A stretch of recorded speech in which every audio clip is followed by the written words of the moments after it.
صحیح بخاری کی حدیث نمبر 1311 حضرت جابر بن عبداللہ رضی اللہ عنہ سے روایت ہے، انہوں نے فرمایا ہمارے سامنے سے ایک جنازہ گزرا تو نبی کریم صلی اللہ علیہ وآلہ وسلم کھڑے ہو گئے اور ہم بھی کھڑے ہو گئے۔ پھر ہم نے کہا کہ یا رسول اللہ صلی اللہ علیہ وآلہ وسلم، یہ تو یہودی کا جنازہ تھا۔ آپ صلی اللہ علیہ وآلہ وسلم نے فرمایا کہ جب تم لوگ جنازہ دیکھو تو کھڑے ہو جایا کرو۔ صحیح بخاری کی حدیث نمبر 1312 حضرت عبد الرحمن بن ابی لیلہ سے روایت ہے، انہوں نے کہا سہیل بن حنیف اور قیس بن سعد رضی اللہ عنہ قدسیہ میں کسی جگہ بیٹھے ہوئے تھے، اتنے میں کچھ لوگ ادھر سے ایک جنازہ لے کر گزرے تو یہ دونوں بزرگ کھڑے ہو گئے۔ عرض کیا گیا کہ جنازہ تو زومیوں کا ہے جو کافر ہیں۔ اس پر انہوں نے فرمایا کہ نبی کریم صلی اللہ علیہ وآلہ وسلم کے پاس سے اسی طرح سے ایک جنازہ گزرا تھا، آپ صلی اللہ علیہ وآلہ وسلم اس کے لیے کھڑے ہو گئے۔ پھر آپ صلی اللہ علیہ وآلہ وسلم سے کہا گیا کہ یہ تو یہودی کا جنازہ تھا۔ آپ نے فرمایا کیا یہودی کی جان نہیں ہے؟ ان دو حدیثوں میں حدیث نمبر 1311 اور 1312 میں فرمایا گیا ہے کہ ہمارے نبی کریم صلی اللہ علیہ وآلہ وسلم نے فرمایا کہ جب بھی تم کسی جنازے کو دیکھو تو کھڑے ہو جاؤ اور اس وقت تک نہ بیٹھو جب تک جنازہ تمہارے قریب سے گزر نہ جائے۔ اور ان دو حدیثوں میں فرمایا گیا ہے کہ جو صحابہ اکرام کھڑے ہوئے تھے جنازہ دیکھ کر، وہ دونوں غیر مسلم کے جنازے تھے، تو نبی کریم صلی اللہ علیہ وآلہ وسلم نے پھر بھی ان کو کہا کہ تم کھڑے ہو جاؤ۔ ان دو حدیثوں کے علاوہ پچھلی ویڈیو میں ہم نے بہت سی حدیثیں بیان کی ہیں جو میت اور جنازے کے متعلق ہیں۔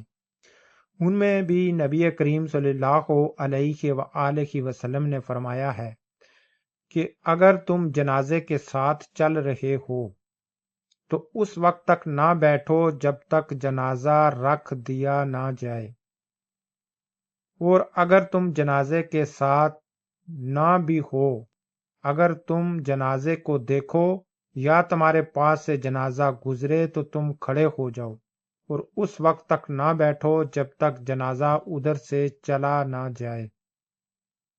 اور یہ بھی ہمارے پیارے نبی حضرت محمد صلی اللہ علیہ وآلہ وسلم نے فرمایا کہ جو آدمی جنازے کے ساتھ چلتا ہے اس کو 1 قرات ثواب ملتا ہے، اور 1 قرات جو ہے وہ اود کے پہاڑ کے برابر ہے۔ اور اگر کوئی آدمی میت کو دفنانے تک رکتا ہے تو اس کو 2 قرات ثواب ملے گا۔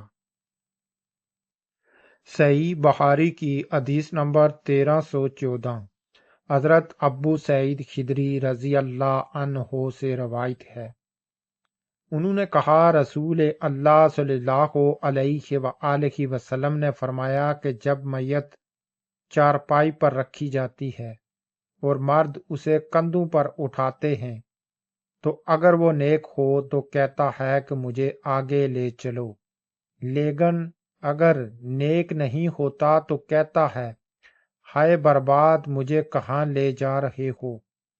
اس آواز کو انسان کے سوائے تمام مخلوق خدا سنتی ہے، اگر انسان کہیں سن پائے تو بے ہوش ہو جائے۔ صحیح بخاری کی حدیث نمبر 1315 حضرت ابو ہریرہ رضی اللہ عنہ سے روایت ہے، انہوں نے کہا نبی کریم صلی اللہ علیہ وآلہ وسلم نے فرمایا کہ جنازہ لے کر جلدی چلا کرو، کیونکہ اگر وہ نیک ہے تو تم اس کو بلائی کی طرف نزدیکی کر رہے ہو، اور اگر اس کے سوائے ہے یعنی کہ نیک نہیں ہے، کوئی بد ہے تو ایک شر ہے وہ جسے تم اپنی گردنوں سے اتارتے ہو۔ صحیح بخاری کی حدیث نمبر 1325 حضرت ابو ہریرہ رضی اللہ عنہ سے روایت ہے، انہوں نے کہا رسول اللہ صلی اللہ علیہ وآلہ وسلم نے فرمایا کہ جس نے جنازے میں شرکت کی پھر نماز جنازہ پڑھی تو اسے ایک قرات کا ثواب ملتا ہے، اور جو دفن تک ساتھ رہا تو اسے 2 قرات کا ثواب ملتا ہے۔ پوچھا گیا کہ 2 قرات کتنے ہوں گے؟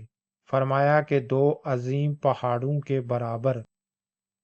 صحیح بخاری کی حدیث نمبر 1326 حضرت ابن عباس رضی اللہ عنہ سے روایت ہے، انہوں نے کہا یہود نبی کریم صلی اللہ علیہ وآلہ وسلم کے حضور میں اپنے ہم مذاہب ایک مرد اور عورت کا جنہوں نے زنا کیا تھا مقدمہ لے کر آئے۔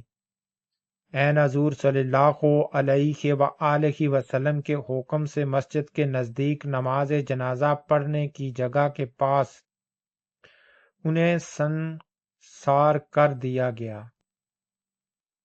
صحیح بخاری کی حدیث نمبر 1338 حضرت انس بن ملک رضی اللہ عنہ سے روایت ہے، وہ نبی کریم صلی اللہ علیہ وآلہ وسلم سے بیان کرتے ہیں، انہوں نے کہا جب آدمی قبر میں رکھا جاتا ہے اور دفن کر کے اس کے لوگ باغ پیٹ موڑ کر رخصت ہوتے ہیں تو وہ ان کے جوتوں کی آواز سنتا ہے، پھر 2 فرشتے آتے ہیں، اسے بٹھاتے ہیں اور پوچھتے ہیں کہ اس شخص یعنی کہ محمد صلی اللہ علیہ وآلہ وسلم کے متعلق تمہارا کیا اعتقاد ہے؟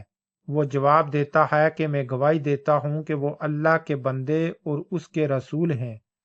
اس جواب پر اس سے کہا جاتا ہے کہ یہ دیکھ جہنم کا اپنا ایک ٹھکانہ، لیکن اللہ تعالیٰ نے جنت میں تیرے لیے ایک مکان اس کے بدلے میں بنا دیا ہے۔ نبی کریم صلی اللہ علیہ وآلہ وسلم نے فرمایا کہ پھر اس بندے مومن کو جنت اور جہنم دونوں دکھائی جاتی ہے، اور رہا کافر یا منافق تو اس کا جواب یہ ہوتا ہے کہ مجھے معلوم نہیں، میں نے لوگوں کو ایک بات کہتے سنا تھا، وہی میں بھی کہتا رہا۔ پھر اس سے کہا جاتا ہے کہ نہ تو نے کچھ سمجھا اور نہ اچھے لوگوں کی پیروی کی۔ اس کے بعد اسے ایک لوہے کے ہتھوڑے سے بڑے زور سے مارا جاتا ہے، اور وہ اتنے بھیانک طریقے سے چیختا ہے کہ انسان اور جن کے سوائے ارد گرد کی تمام مخلوق سنتی ہے۔ اس حدیث میں فرمایا گیا ہے کہ جب کسی کو قبر میں رکھ دیا جاتا ہے اور اس کے ساتھی اس کو دفنا کر فارغ ہو کر واپس لوٹتے ہیں تو وہ ان کے قدموں کی آواز سنتا ہے، اور اس کے بعد جب قدموں کی آواز یعنی کہ ختم ہو جاتی ہے تو اس کے بعد 2 فرشتے اس کی قبر میں حاضر ہوتے ہیں، اور وہ اس سے سوال کرتے ہیں، حضرت محمد صلی اللہ علیہ وآلہ وسلم کے متعلق پوچھتے ہیں کہ تم ان کے بارے میں کیا اعتقاد رکھتا تھا؟ اور اگر بندہ مومن ہے، بندہ نیک ہے، تو وہ جواب دے گا میں گواہی دیتا تھا یا میں گواہی دیتا ہوں کہ وہ اللہ کے بندے اور اس کے رسول ہیں اور ہمارے پاس حق اور ہدایت کا راستہ لے کر آئے تھے۔ تو اس کو جنت اور دوزخ دونوں دکھائی جاتی ہیں، اور پھر اس کو کہا جاتا ہے کہ اللہ تعالیٰ نے تمہیں اس کے حوض بخش دیا ہے اور تمہارا ٹھکانہ جنت ہے۔ اور اگر وہ کوئی کافر یا منافق ہے تو یہ جواب دیتا ہے کہ معلوم نہیں، لیکن میں نے کچھ لوگوں کو کہتے ہوئے سنا ہے۔ پھر اس سے کہا جاتا ہے کہ تو نے عقل سے کام لیا، نہ انبیاء کی پیروی کی۔ اور پھر اس کے دونوں کانوں کے درمیان لوہے کے ہتھوڑے سے ایک ضرب لگائی جاتی ہے کہ وہ چیخ اٹھتا ہے۔ اس کی چیخ پکار جن و انس کے علاوہ باقی تمام مخلوق دنیا میں سنتی ہے۔ اس حدیث سے معلوم ہوا کہ جس قبر میں میت کو دفنایا جاتا ہے، سوال و جواب کا سلسلہ بھی وہی جاری ہوتا ہے۔ پھر رات و عذاب کا احساس بھی اسی قبر میں ہوگا۔ بعض فتنہ پرور لوگوں نے برزخی قبر کا شاخسانہ قائم کیا ہے، جس کا کتب حدیث میں کوئی ثبوت نہیں۔ جس شخص کو قبر نہ مل سکے، یعنی وہ پانی میں غرق ہو کر سمندری جانوروں کی خوراک بن گیا، یا وہ جل کر راکھ ہو گیا، یا کسی حادثے میں اس طرح ریزہ ریزہ ہوا کہ اس کے اجزاء نہ مل سکے ہوں، تو ایسا انسان جہاں کہیں بھی پڑا ہے وہی اس کی قبر ہے، اور وہی اسی سے سوال و جواب کا سلسلہ شروع کر دیا جائے گا۔ واضح رہے کہ فرشتے قبر میں حاذا الرجل کے الفاظ سے سوال کریں گے، بظاہر یہ الفاظ رسول اللہ صلی اللہ علیہ وآلہ وسلم کی تعظیم و توقیر کے خلاف ہیں۔ یہ اندازہ اس لیے اختیار کیا جائے گا کہ امتحان کے موقع پر قائل کے تعظیمی الفاظ سے صاحب قبر کو جواب کا اشارہ نہ مل جائے۔ بہرحال صحیح جواب دینے کا مدار قوت ایمان پر ہوگا، جو صرف مومن کو حاصل ہوگی۔ واللہ علم۔ صحیح بخاری کی حدیث نمبر 1339 حضرت ابو ہریرہ رضی اللہ عنہ سے روایت ہے، انہوں نے کہا ملک الموت آدمی کی شکل میں موسیٰ علیہ السلام کے پاس بھیجے گئے۔ وہ جب آئے تو موسیٰ علیہ السلام نے نہ پہچان کر انہیں ایک زور کا تماچا مارا اور ان کی آنکھ پھوڑ ڈالی۔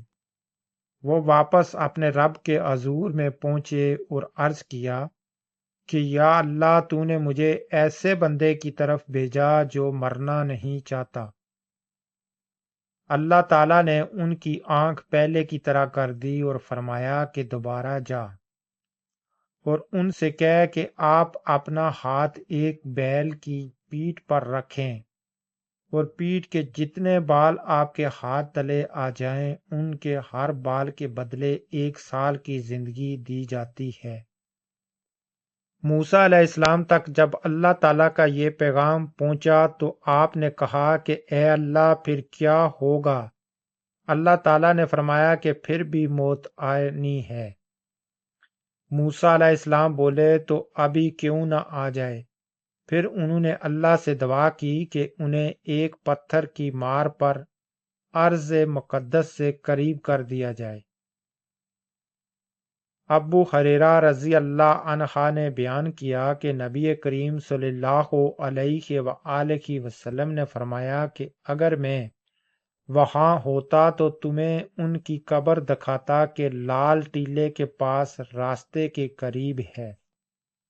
آج کی ویڈیو میں انہی حدیثوں کے ساتھ کلوز کرتا ہوں، اور نیکسٹ میری ویڈیو دیکھنے کے لیے میرے چینل کو لازم سبسکرائب کریں تاکہ آنے والی میری ہر ویڈیو کو آپ دیکھ سکیں۔ دیجیے مجھے اجازت، ملتے ہیں نیکسٹ کسی دوسری ویڈیو کے ساتھ۔ خدا حافظ۔